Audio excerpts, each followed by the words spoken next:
V tomto videu si trošku posvietime na to, aké čísla v skutočnosti má Jakub Vlček, ktorý je skôr známejší pod pseudonymom Izomandias, predtým Logic, Logon, DJ Logic a tak ďalej.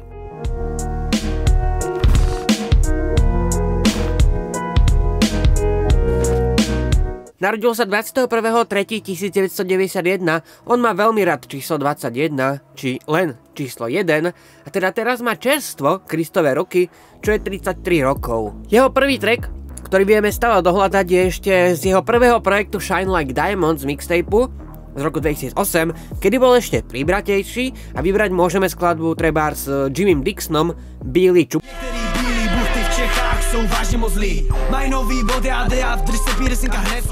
Čo som vedel dohľadať, tak najstarší rozhovor, ktorý Izo, teda ešte Logic, poskytol, tak by to mal byť rozhovor z konca roku 2011 pre Radio Spin.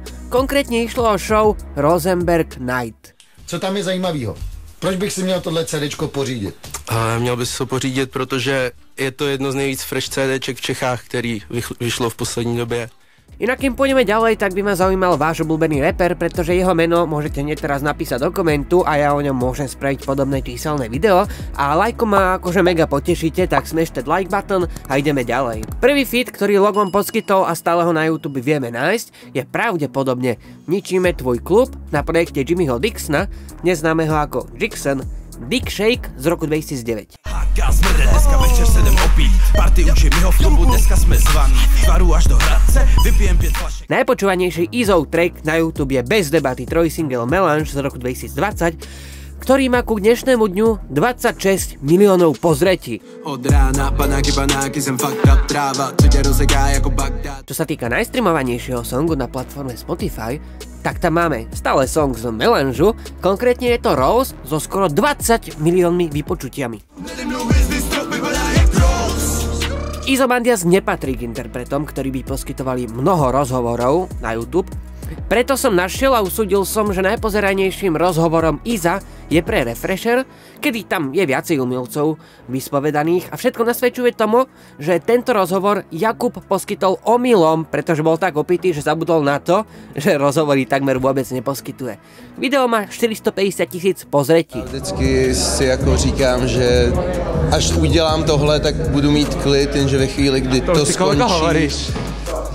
10 let třeba už. Feat, ktorý poskytol Izomandias a má najviac views na YouTube, je spolupráca pre člena košickej Haha Crew Zaja Jasmín s 11 miliónom pozretiami.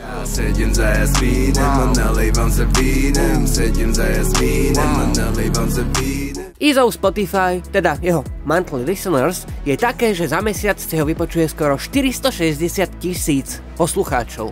Jeho Instagramový účet činí v súčasnej dobe približne 412 000 followerov.